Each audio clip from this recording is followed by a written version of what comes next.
Diasco Foot, miroir du football de la diaspora congolaise.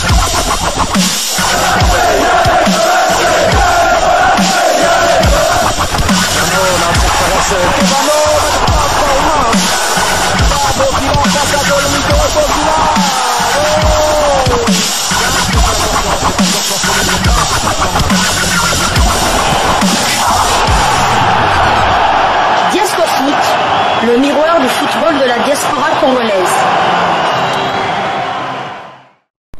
Vous êtes sur Diasco Foot, le miroir du football de la diaspora congolaise.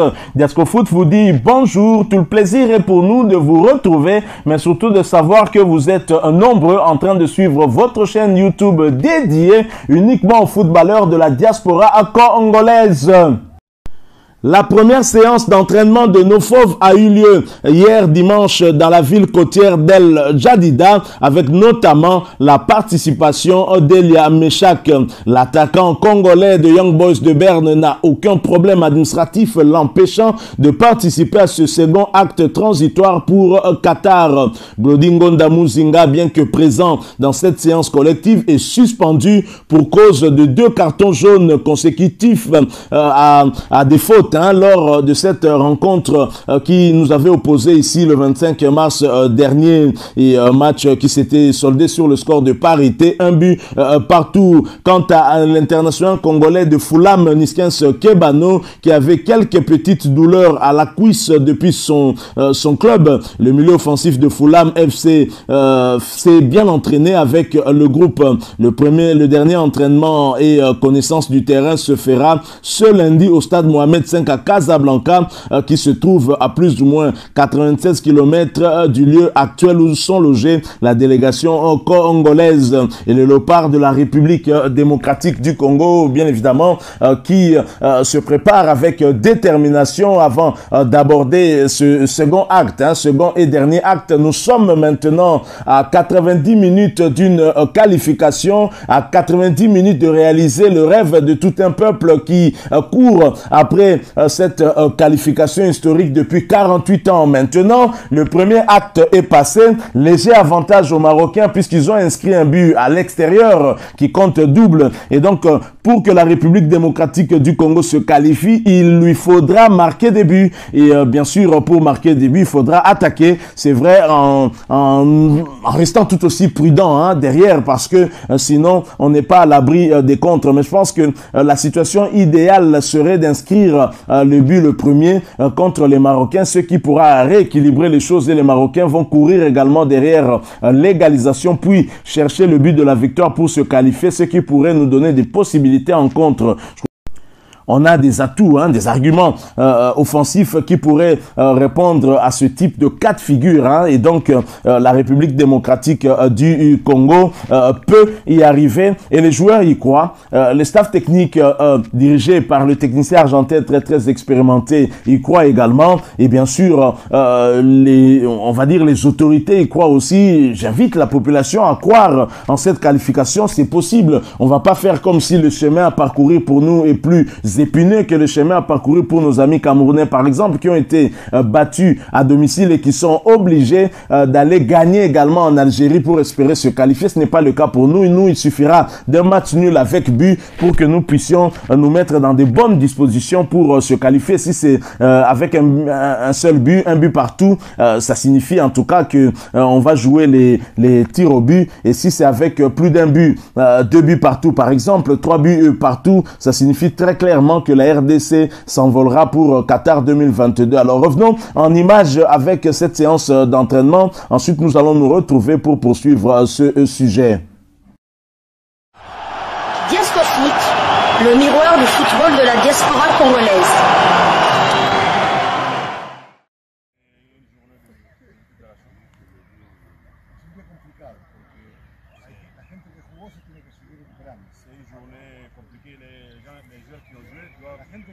Continuer les récupérations. Comme ça.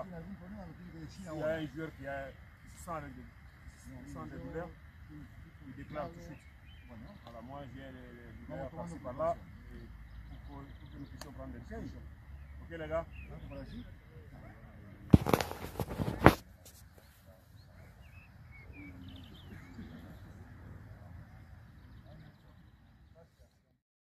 Voilà, nous sommes de retour. Hein. Vous venez de suivre la séance d'entraînement d'hier dimanche.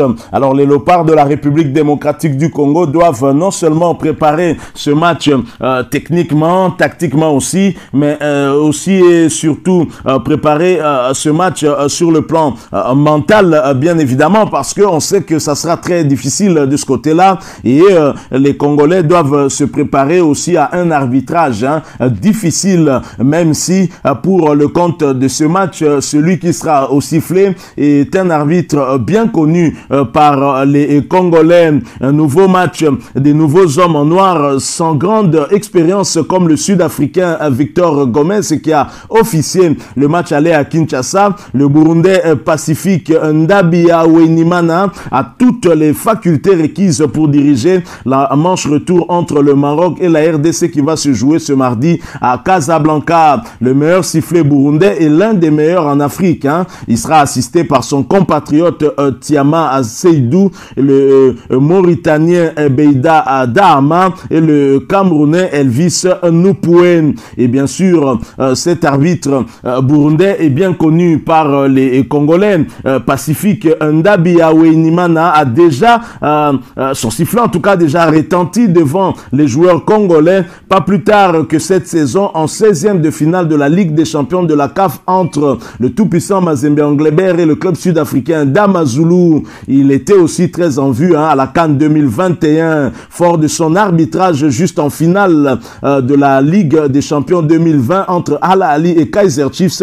Pacifique Ndabia Wenimana s'est taillé une place en haut de liste des arbitres retenus pour la Coupe d'Afrique des Nations au Cameroun en officiant 3 matchs, notamment Guinée-Bissau, Égypte, Maroc, Malawi, Gambie et Cameroun, et en étant 2 fois comme 4e arbitre lors de Algérie-Sierra Leone, Côte d'Ivoire, Algérie. Un sifflet qui sourit peut-être plus aux Marocains, hein, parce que ce dernier était au sifflet lors de la CAN, lors d'un match des Marocains. Est-ce qu'il eût fallu que la CAF puisse le remettre encore lors d'un match des Marocains et surtout au Maroc? Ça, c'est ce qui m'inquiète un tout petit peu. Alors souvent, quand Pacifique Ndabia Wenimana est au sifflet, les équipes marocaines l'emportent toujours. Point 1, n'est besoin de rappeler la victoire du Maroc à la CAN contre le Malawi 2-1 et tout récemment le succès en déplacement de Wydad Casablanca en terre égyptienne contre Zamalek en Ligue des Champions. Alors, quant à l'assistance vidéo, ce sera entre les mains des chevronnés, heureusement. Très peu sollicité à Kinshasa lors du match aller.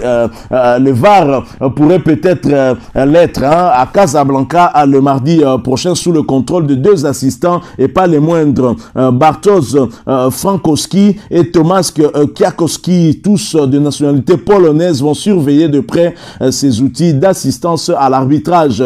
Une équipe arbitrale mixte qui devra faire appliquer les lois du football en quelques heures au Maroc pour départager Marocains et Congolais dans un match décisif pour une place au Mondial au Qatar en 2022. Donc voilà, l'arbitrage c'est aussi cette épine qui pourrait nous faire très mal. Voilà pourquoi j'en rappelle au staff technique et même à la fédération de bien préparer mentalement nos joueurs, parce que ça peut être difficile, mais le match se joue sur le terrain et l'arbitre ne peut pas en tout cas prendre certaines décisions n'importe comment. Donc, sur une action où l'arbitre ne peut, par exemple, pas siffler, Orgé ne va pas le faire, même si il a un penchant. Donc, je crois qu'il y a certaines actions qui peuvent être menées à bien sans toutefois appeler à contestation. C'est à nos joueurs de se concentrer et surtout de ne pas refuser de jouer. Ça donnerait avantage aux Marocains. Ils sont chez eux.